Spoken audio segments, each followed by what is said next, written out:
You know what time it is. Welcome to Montez at midday. How is everybody doing out there? You know we gotta get it in here. Let's high five it. Chest bump me. Let's hug it on out. Let me see them shoulders sway. Let me see them shoulders sway. I tell you what, I'm happy right now. I'm beyond happy on so many levels and so many things. Not just the world of sports, but damn it, my personal life. I am happy. We turn 50 next Thursday. Gotta get that coffee in there. But again, welcome to Montez at Midday, brought to you by the Weed Squad. Go to the Weed Squad St. Louis, weedsquad.com. Stop by their location at 8088 Watson Road. My man Robert, Miss Morgan, and Ms. Jordan, their amazing team and staff will help you out in what you need to do for your medicinal needs out there. Whether it's home remedies or whether maybe you need to get your medicinal card. They have all the answers for you and information as well. So stop on by and tell them Dre Montez sent you. If you're just tuning in, or first time ever listening, I'm Dre Montez, host of a podcast I have called Who's to Blame? Sports and Entertainment. If you ever want to get a listen to it, you can listen to the latest episode now. It's up on SoundCloud, Anchor, Spotify, iTunes, Google Play, Podbean. It's across the board. You can also follow us on our social media platforms as we have a page on Facebook, Who's to Blame, Instagram, Who's to Blame the Podcast, Twitter at W2B Dre Montez, and also on YouTube where we share various videos as we're doing this one here today. And that's up under Dre Montez. Yesterday, I had the opportunity to be a part of an international interview that was pretty damn cool. I have that up there as well.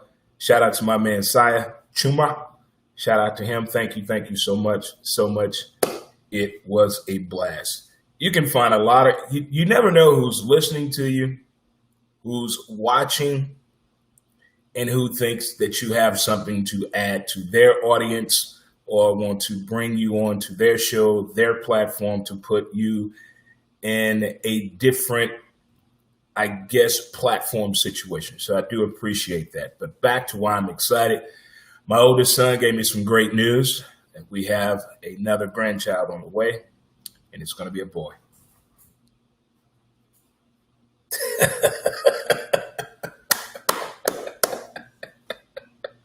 It's just something about it when your boys make a baby.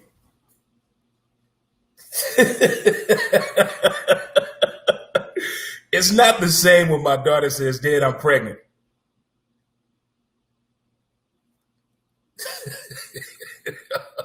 Speaking of my kids, happy belated birthday to their mom. Happy birthday, M. She fitty. Happy birthday to you. Happy birthday to you. But I'm ecstatic, man. Getting up out of here. I'm in countdown mode for the vacation.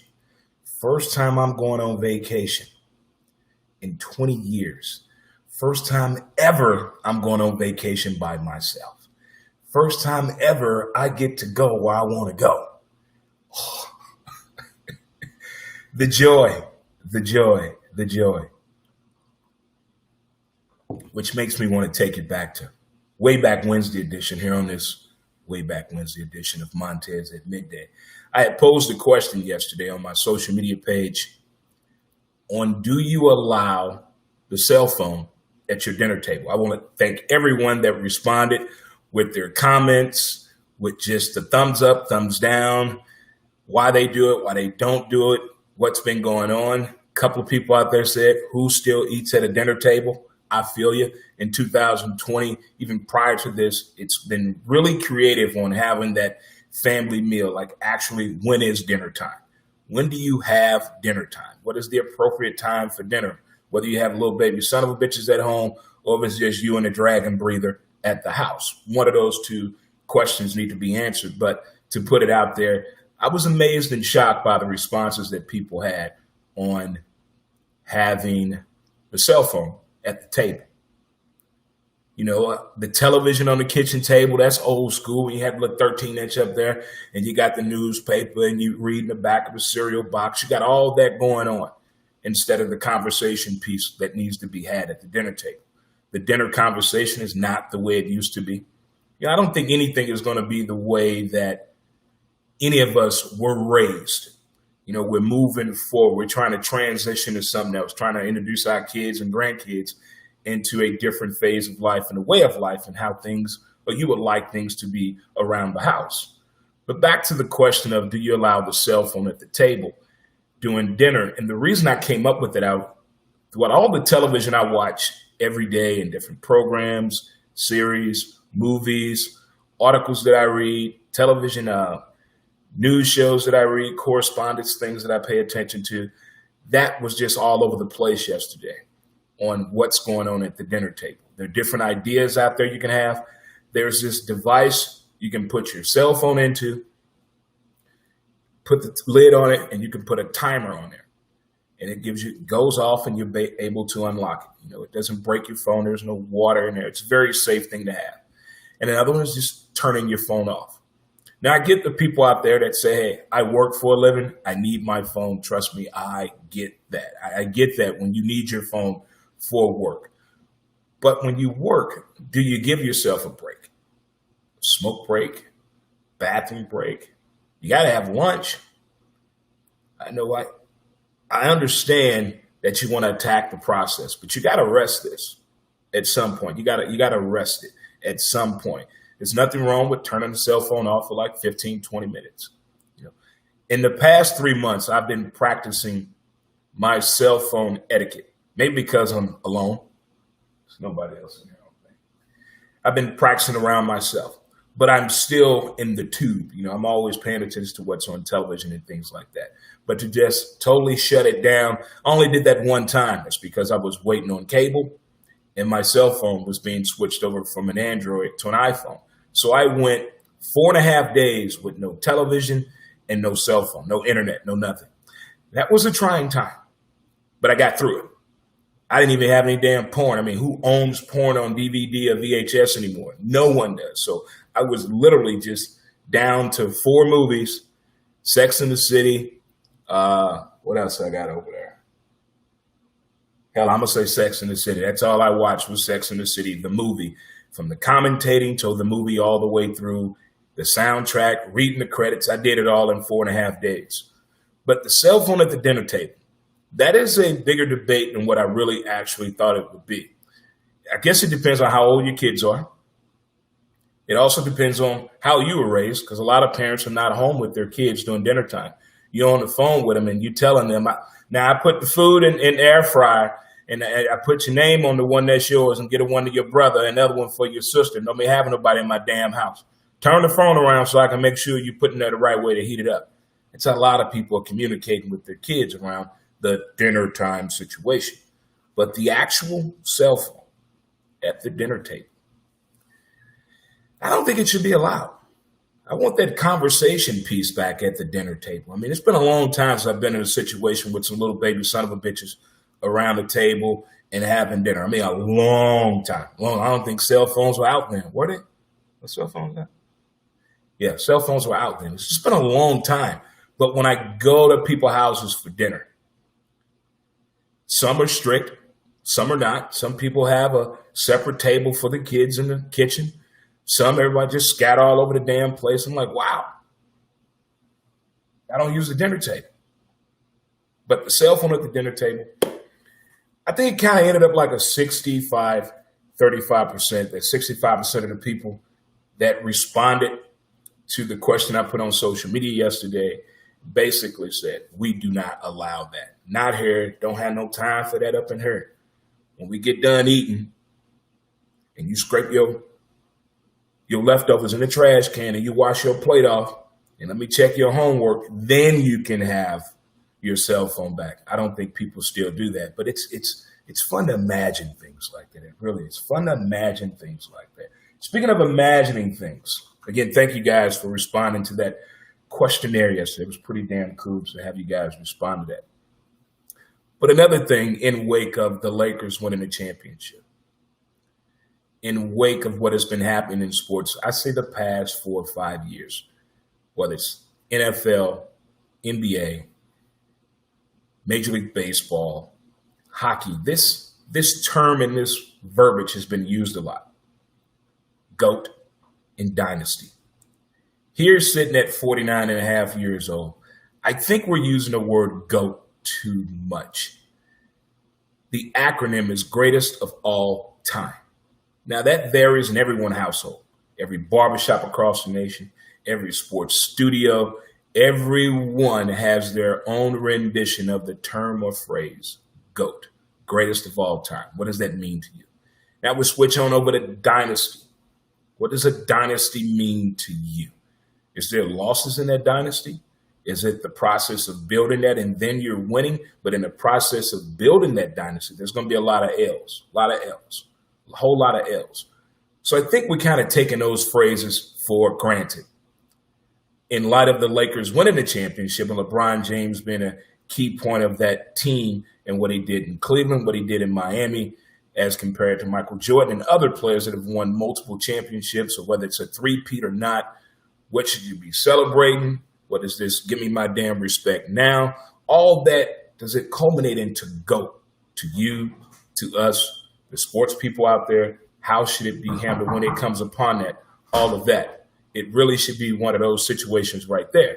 And a lot of people just don't know or get or how to really pull that together when it's coming into a situation like that at all. But on the other hand of the dynasty situation, I don't hear many people talking about what the Bears did. The 85 Bears. A whole lot of people in the 85 Bears. Come on in. A whole lot of people on the 85 Bears were not really talking about that team the way they should be talking about it today. The Bears were one hell of a team, if you think about it. They had it covered on all angles of it. And on the other side of that, look at the teams that built something, whether it happened right away, whether it took, what was the immediate effect, but it just didn't last long. The Golden State Warriors, can they be put in that conversation? What the Chicago Bulls did. Think about that team. You switch it around to hockey and Wayne Gretzky. What about that? Was that a dynasty? Was that something to be talked about? But we use the phrase GOAT in dynasty like it's nobody's business out there. And I think we're getting a little carried away with it, including myself. In my lifetime, when I first heard the term GOAT, immediately it was Michael Jordan. And I think we all have been put up under the microscope, the shell, the finger pointing, the situation, the shame on you. And now this new breed is coming out. The new breed that don't tie their shoes up, that don't wear a belt, that looking at sports a totally different way, are having their own rendition and calculations and definition of what GOAT means. But I think in the end, we should sit back and just appreciate the athletes that are trying to get to the GOAT and really pay attention to the dynasty. I would not give the Houston Astros credit for what they did, for how long it took, but the story of the way they drafted all those baseball players and the way they got them and finally winning a World Series, whether I want to give them credit or not, it was still something that was done. Tuesday Night Football kind of reminds me a little bit of the UFC fight over the weekend. You get kicked in the face with a barefoot backwards. What Josh Norman experienced last night, I don't want nobody to do that. That's how you push a kid. Get your ass up off me. I mean, the Tennessee Titans for real. Is this one of those losses I was talking about where a team can build off of what the Buffalo Bills learned last night about themselves and about the league? Because they kind of went in there thinking they shit didn't stink. But now they got slapped in the face. I want to see how that turns out. On to Major League Baseball. The Braves, Man Cave member T-Mac, that's his team, Atlanta Braves. We went back and forth over the decades. Yeah, I said decades. We've been hombres that long. That's his squad. What the Braves are trying to pull off, and Freddie Freeman, oh my God, he's even dangerous on the video game. If you have MLB The Show, pitch to Freddie Freeman, play with Freddie Freeman, hit with Freddie Freeman. You tell me, is that true to life or not to you? But what the Braves are doing, let's move on to the Astros. How many of you know who Chuck Chuck Knobloch is? Raise your hand. I do. What position did he play? I want to go to the smoke shop. I want to. Chuck Knobloch played catcher, attempted to play catcher, but failed because why, kids? He couldn't throw the ball to second base. So they made him a second baseman. He was a hellified second baseman, too. Let's move on to Altuve. You know, your grandparents tell you this. People that are older than you and your family tell you this. One way or another, when you cheat the game, you're going to get punished eventually. If he just show us the damn tattoo. Is the tattoo really that bad, or did you have a microphone on? Did you have a pulsator on there to let you know when to swing? Talk to me, Altuve.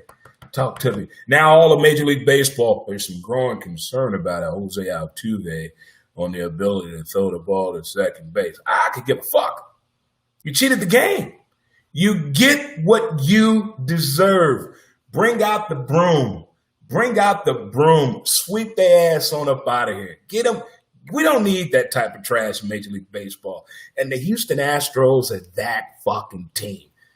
How many of us out there that have played amateur sports, where you had the ability or had the chance to join or be a part of something that's way beyond you? Way beyond you. That's how I kind of feel about this here when it comes to the Major League Baseball postseason.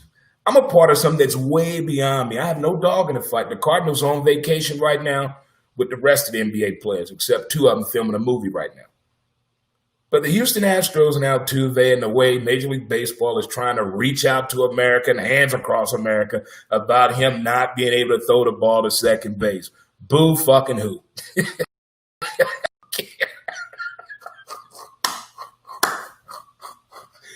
Altuve. Yeah, buddy.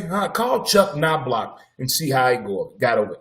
Watch the movie Major League and figure out how the catcher had to black out everything and think about porn to throw the ball to second base. Maybe you should do that, Altuve. But I'm loving what the Rays are doing. I am loving what the Rays are doing. My Uber driver showed up early. Never good. I am loving this. What is about to be pulled off in Major League Baseball. The broom is coming out today. The broom is coming out today. I don't know not one beat writer, no former player, current player, sports analyst, sport anchor, podcaster that possibly had the Atlanta Braves in the World Series against the Tampa Bay Rays. I wait. I'm going to wait. Nobody did. Nobody saw this coming. That's why I love sports. It's the beauty of it. It's like going to the strip club in the hood and you finding that 6 foot up in there. You had no idea she was in there. But you found her. Speaking of finding them, I am on this dream trip right now where I think anything can be done. You never know until you ask the question. So I'm going to get me an RV. I know I can't drive anymore, but there's a tree hugger woman out there that is meant to be with me and that loves to drive. And we're going to travel for about 2 years and live in an RV, and I'm going to go to every possible sporting event I can. I don't give a damn what it is. It could be a grasshopper tournament. I don't care. I want to go. I want to meet the people, the participants, the fans, the town, get to know these people and just really have some fun with it. I want to take it to a whole new level. So all you RV dealers out there, I'm coming. When we get back off vacation, we putting boots on the ground, and we're going to pull this thing off because I want to travel for like a whole 2 years. I'm going to find my beautiful, lovely assistant tree hugger. She's out there somewhere. Barefooted and tatted up. She's out there. I'm going to find her. Not on Craigslist either, not on the internet. But just touch and feel out there. There it is. Again, shout out to my kid. My oldest boy got a boy on the way. We're in countdown mode.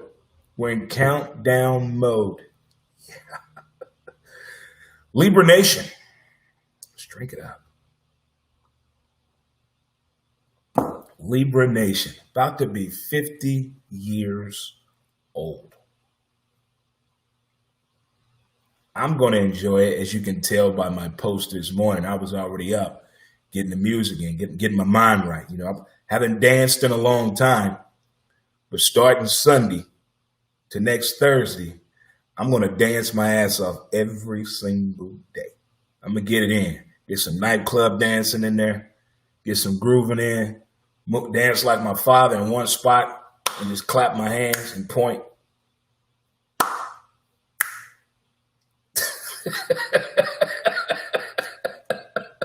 Stay hydrated, kids.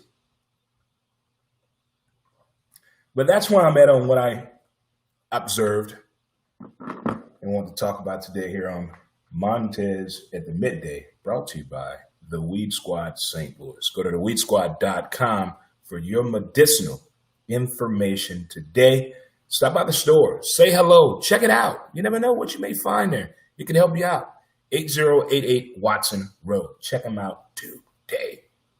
Speaking of checking them out, check out my latest episode of Who's to Blame, the podcast. Wherever you listen to your podcast at or get your podcast at, just type in Who's to Blame. Use the number 2, and the name is Dre Montez. DREMONTEZ. Say it with pride, say it with joy. There we go. Drink it up, kids. Drink it up. Well, I don't want to keep my Uber waiting, so we're going to get out of here on this shortened version of Montez at Midday. But we'll be back for you on Friday to let you know our football thoughts in college and pro, as well as where we're going on our 50th birthday vacation. Who's coming with? Who's coming with? Huh? Where can you go and lose your mind and you're the man? Community college.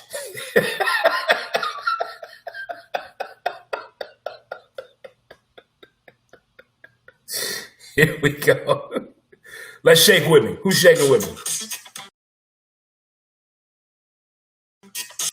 Yeah. It's lunch time somewhere. Hope I don't get nobody fired.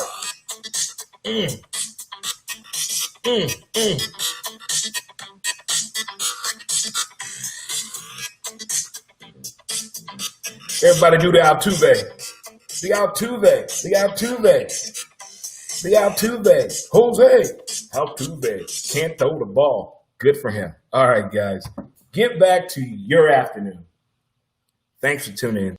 Thanks for listening to Montez at the brought to you by the Weed Squad. You guys enjoy. We'll be talking to you Friday. Enjoy the weather. Enjoy the day. Libra Nation. Let's do it, baby. Peace.